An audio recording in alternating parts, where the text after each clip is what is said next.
Resolution 1259 is approved on first and final reading, Commissioners. Thank you very much. We will move to the President's report. Madam President. In case you all haven't noticed, this is an unusual winter weather season that we are experiencing.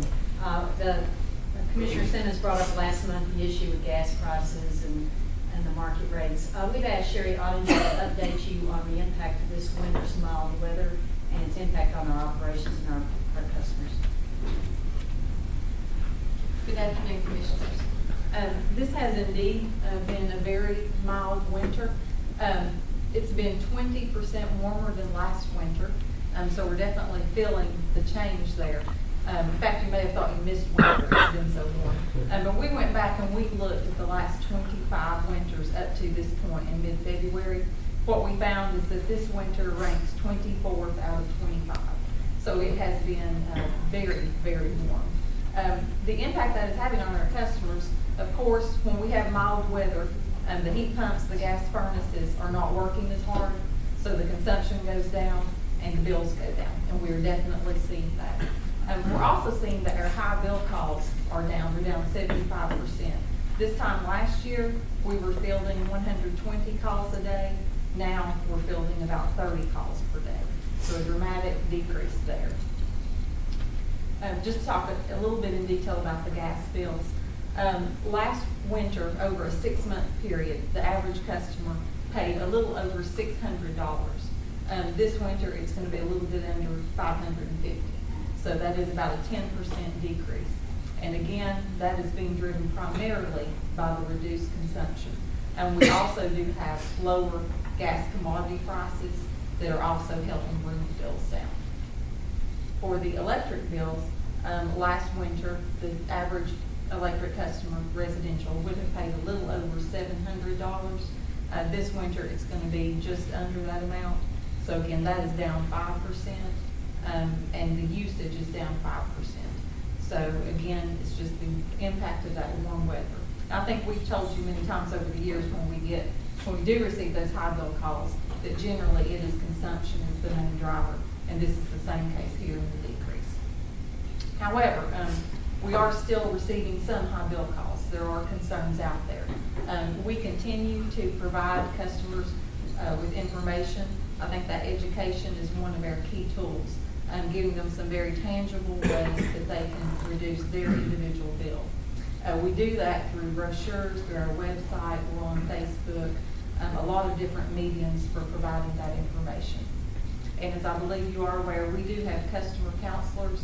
We have 3 of those who are specifically dedicated to assisting our customers who need help in paying their bill, being set up on a payment plan.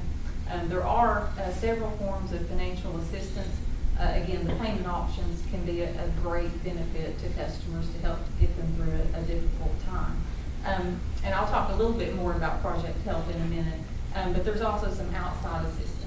The LIHEAP program, which is federal funds, Knoxville receives anywhere from $3 to $6 million per year. And you may have heard that those funds are diminishing from past years on the federal level. That is true, but we still do have several $1 million coming to Knoxville to assist our customers. Other outside assistance is available locally. There are churches and various other organizations who have stepped up and said, we want to help, and they ask for referrals and that people be directed to them as well. Specifically, Project Help is sponsored by KUB. This program is emergency heating assistance, and there are a couple of ways that funds come in for Project Help. One way is throughout the entire year. Customers can make a one-time donation on their bill, or they can sign up for a monthly pledge, and we will place that amount that they request on their bill each month. Another way that we raise funds is through our winter campaign, and sometimes this is referred to as the Food City campaign. You may have seen their signs up during the month of January if you go in the Food City store. We have several other partners in that program. Home Federal Bank is one, and then for the media, WATE, WIBK, and the Knoxville News Sentinel also work with us on that campaign. And so through that collaborative community effort, last January we were able to raise over $23,000 for the Project Help funds. So similar to the LIHEAP funds, The Knox County Community Action Committee does administer those funds, so it's not KUB making the decision on who receives and how much. We have a third party doing that for us. They also administer the project help funds. And in total, each year, about $100,000 is provided to KUB customers and surrounding counties throughout the year. Does anyone have any questions? I do. Have we, as KUB, had to make any changes as a result of the reduced income revenue because of the lower bills? For the license reduction? For the overall with the energy right now, we're talking about the reduced cost of revenue from gas Yes. and lower bills. Has it had any impact on KUB? We have to reduce staff, anything along those lines? No, we're not reducing staff. We always hope that our financial plan is robust enough to withstand some of that. For the gas division in particular, we built in an amount each year that assumes it will be a slightly warmer winter. So we do have a little bit of cushion there. We don't do the same thing on electric because what we have typically seen is that sometimes you can have some hot summer weather that will more than compensate for a mild winter. I will tell you, though, that one of our metrics that the Audit Finance Committee and then, of course, the board looks at every year is net income. We will not be making that. We will not be successful in our projection for net income this year. The revenue just isn't there to support.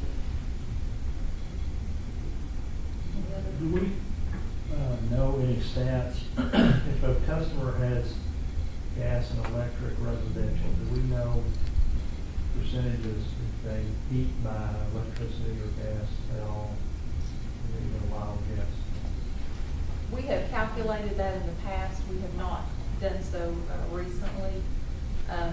But certainly those who are our gas customers do tend to have gas heat, not in all situations, but there is a pattern there that we can see.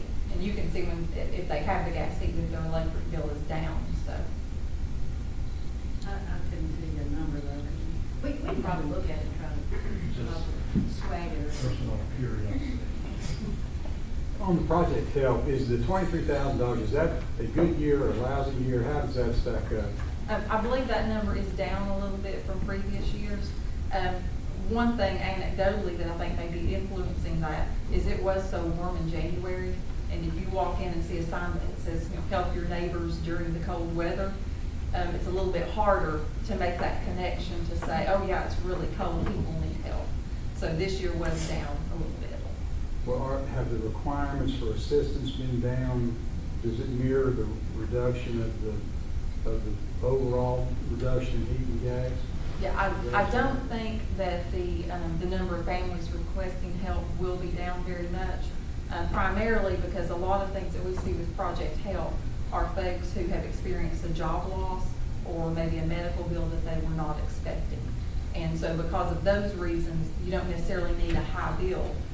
You just have a change in income or a change in outflow in your specific home that drives that request. It's good that you mentioned it, but I was wondering, is there a pattern of some of the same people every year put in their requests? I think that there can be. I think that's a little bit more, you would see that with the LIHEAP than the Project Help. The LIHEAP is based on poverty guidelines, 150% of poverty. So for those families, their income is probably not changing year to year. And so many of them go ahead and sign up at the beginning of, as soon as they can for the federal year, because once those funds are extinguished, it's who's first in line. And those poverty guidelines are what's driving those requests. Project Help can serve the same people, but not always. And they can only get Project Help one time in a year. Does it generally run out of money, Project Help, pretty quick? I don't know that they go to zero every year, but it is consistently in that $100,000. Another way of answering that is to say we have more need than we have money to support it. But they probably do maintain a little emergency fund, but we have more needs than we can support. I'm on a completely different board, and they help with utility payments, and anecdotally they say they've had fewer people walk in the door in this January asking for assistance because of the mild weather, so. It's probably, in a year when light heat funds were cut, it was probably helpful that the weather has also been mild.